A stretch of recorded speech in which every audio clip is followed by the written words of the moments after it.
It was a complete delight to do something a bit lighter, and something that was also challenging in a different way, because there's a misconception that,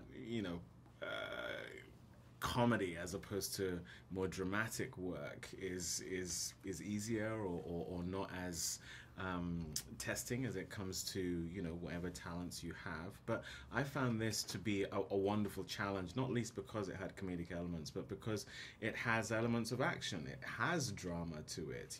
With the way we did it, there's a social commentary element as well. And so all of those things, you have to really strike a balance tonally, and that was something Nash was very aware of. But every actor has to buy into the same tone, otherwise the film is going to fray with different approaches. And so that was something that was also a wonderful challenge, and something I really relished. One of the biggest obstacles he faces is his own denial about his situation.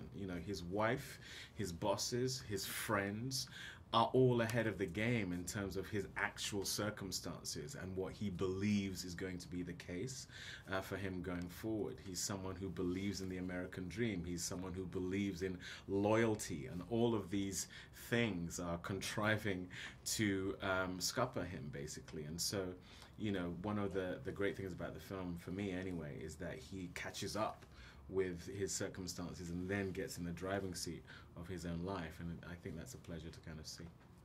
There's a lot of movies that I've done that people think are dramatic that I actually think are quite funny.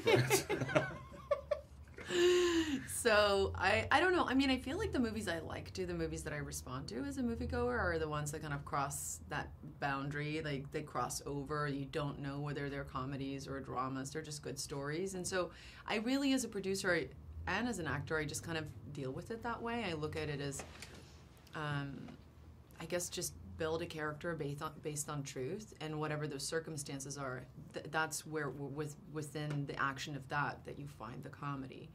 And so, as a producer, you definitely say things like, "Is that funny?" Like, you do a bit of that, but then I find I do that when I do drama too, because I just hate straightforward drama. I feel like life isn't just drama or just comedy. I think it's always a little mixture of all of that stuff. I liked how outrageous this character was. I think for me it was also just the fact that I got to play her with this ensemble cast. I think that was exciting to me, almost more so than just playing this woman. I always kept thinking about her with everybody else and going, God, that's what makes her so funny, is that she's in this world with all of these other people.